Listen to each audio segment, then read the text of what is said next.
And it took us about 35 minutes to wake sleepyhead Lucky up and get him moving to put him in his den.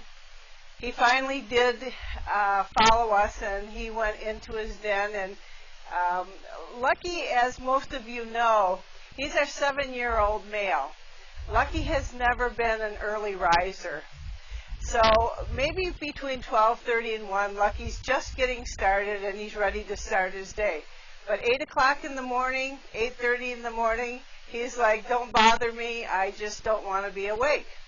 And so he yawns and he stretches, and then he lays back down and he yawns and he stretches.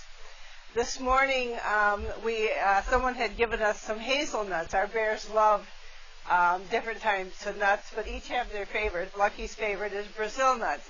But I thought we'll test him and give him a hazelnut. Now everyone knows that a hazelnut is, like just a little bigger than a pea.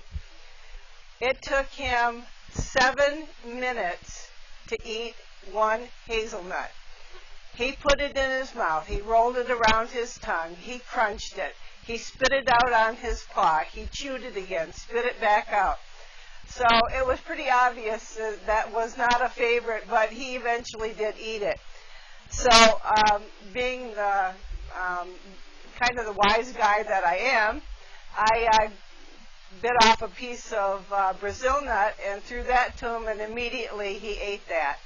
And again, that's how we moved him. We went and got some apricots, and he went into his den, a happy little guy. He went in to go back to bed. We do that so that Ted can come out, and Ted has the morning hours, and Lucky has the afternoon hours. So it's kind of like 2 different shifts that our bears have. Currently in front of you, playing with a tube that has peanuts and cranberries in it, is Ted. Ted is our 17-year-old American black bear. You can see that he's completely black with a brown muzzle. That's the typical color of bears in this area. If Honey should produce herself, we're not exactly sure where she is. Our young one, for the PTZ cameras, our young one is again back here behind the pond on the refuge tree, the deadfall that she's been on for several days. When she came out of her enclosure this morning, she played for quite a while just outside of her den, and then she went exploring. And as we were looking for Honey, I noticed her moving in the back, so we went back there to look, and sure enough, she was in the deadfall, Holly was in the deadfall, and Honey was just below, kind of circling like she was forming a stagecoach type thing around the campfire. So Honey is patrolling that area. She wants to know who the new kid is. Honey is also an estrus, so in her spare time, she's kind of hitting on Ted. And Ted's getting more interested as the days go by. Honey is 18 years old, and she is a cinnamon-faced black bear. If I suspect where she is, she's probably directly behind the pond. That's where Holly is.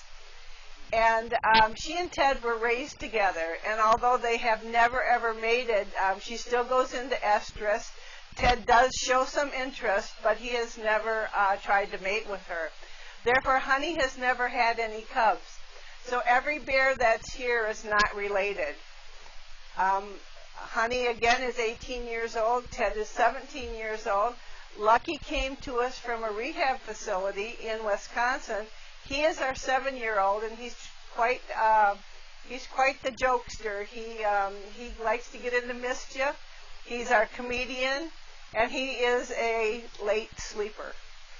Holly, our new little yearling, is what I suspect directly behind the pond, probably about 25 feet in, just so you can't see her. But if you do see something moving around in the trees, it's probably her. Many times, well, I won't say many times, all the time, yearlings are put in trees by bigger bears because they're too afraid to be on the ground. When family breakup occurs, which is the end of May to the first part of June, family breakup means that the yearlings who have been with mom since birth and have spent not only the birthing year with them, but the following hibernation period When they come out, they're out with mom for approximately 4.5 to 5 months usually, sometimes 5 to 6 months depending on the snow. And when they come out of hibernation or out of their dens during spring, that's when family breakup occurs. And then the yearlings, now between 17 and 18 months old, they're on their own.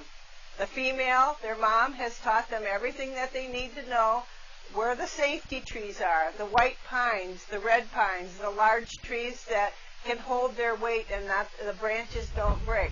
She's shown them foods that they could eat and where to find them. She will also give a portion of her territory with her female offspring. Males kind of stay in the area for a while and then they wander off to find their own turf, so to speak, and their own females after they are old enough to be ready to mate with a female. So here, Holly, our little 18-month-old, our yearling, we know that she was separated from her mom by a fire, and some nice person scooped her up and took her in and kept her for about 6 months until the DNR found out. And then they took her away and sent her to a rehabilitation facility. He had her about 6 months. She was in the rehabilitation for probably 3 months. They had determined that at that time she was not releasable, so she would always be a captive bear. She went back to Arkansas and came to us on December 27th. So she spent quite a bit of time away from people. So reintroducing her, she was a frightened little bear. And we did a really good job about a week and a half ago of getting her out to this point. And then I falsely accused Lucky of maybe scaring her, but now I'm more thinking it may have been Honey that frightened her. She put herself back into her enclosure, and then she wouldn't come out till today. So this is another good day for Holly. She's out. She's right out here. And as soon as I'm offline here, I am going to go back there. So PTZ crew, I'm going to move to the back of the enclosure and try to bring Holly. If Honey is not there, if Honey is there, there's no way that Holly will come out. So we'll see what happens in just a few minutes. Do you folks on the deck have any questions?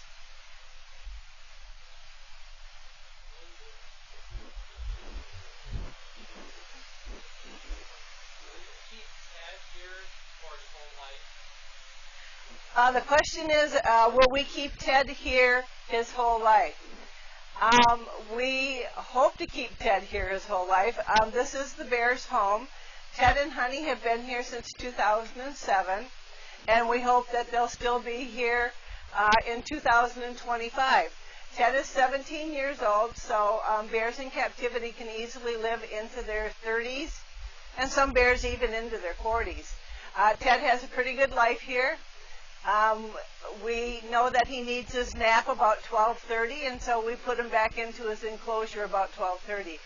He takes a nap, and at some point in the afternoon, we do let him back out so he can have a swim if he wants. And Ted is one of the bears here that love people. And he enjoys watching, and he enjoys it when he's out here and he gets to eat. So we don't just have them responding to our voices, but in most situations they respond to what we have in our pouches. And you saw him stop over here, and I had my back turned, but he knows that I carry a pouch, and in that pouch is good stuff. We carry good stuff in our pouches for our own safety, because we know that's what works with the bears if we're working in the enclosure and they approach us. So we know that we can throw food down and then easily move away without anyone getting fingers nipped, because, you know, thumbs look like Brazil nuts, basically. And we don't want anything to happen to not myself or nor our interns. And it's important that the bears know that they will, you know, be able to be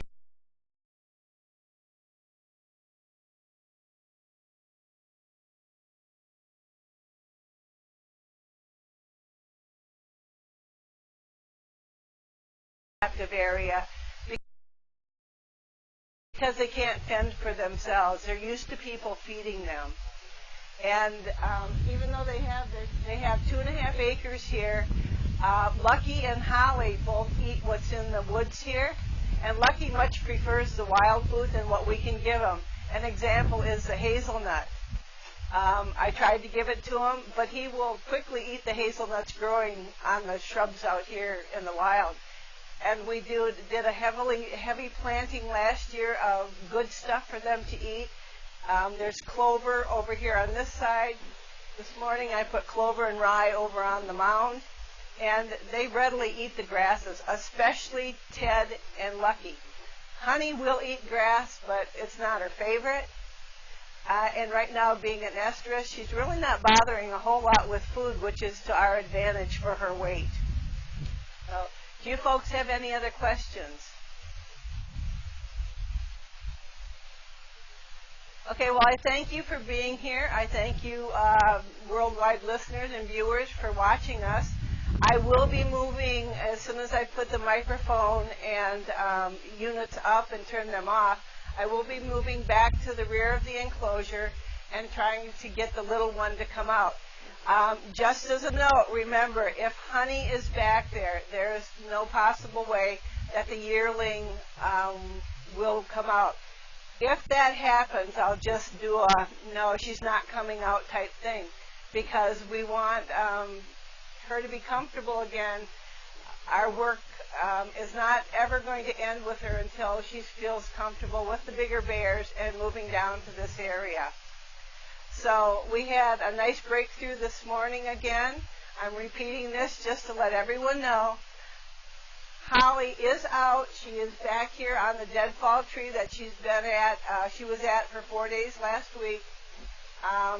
But Honey has been kind of checking that area out. She was out there this morning, and Holly was at the very top of the tree. So we'll see what happens, but keep tuned in, and we'll let you know if we can.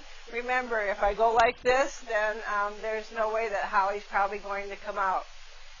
And I have to be very careful with Honey because she's not of good nature presently. So we'll see what happens. So thank you, worldwide viewers, folks here. If you have the opportunity, the Wolf Center is at the opposite end of town, and they do good stuff too. So if you have the opportunity to go there, visit them. Also, your pass is good all day, so if you leave, you can come back later. We do our worldwide broadcast 2 times a day at 11 and 4 o'clock. So just keep in mind that you are the questions that are answered are heard all over the world, and that was a very good question about captive bears. So thank you for listening, and keep an eye back there, see what we happen. Thank you.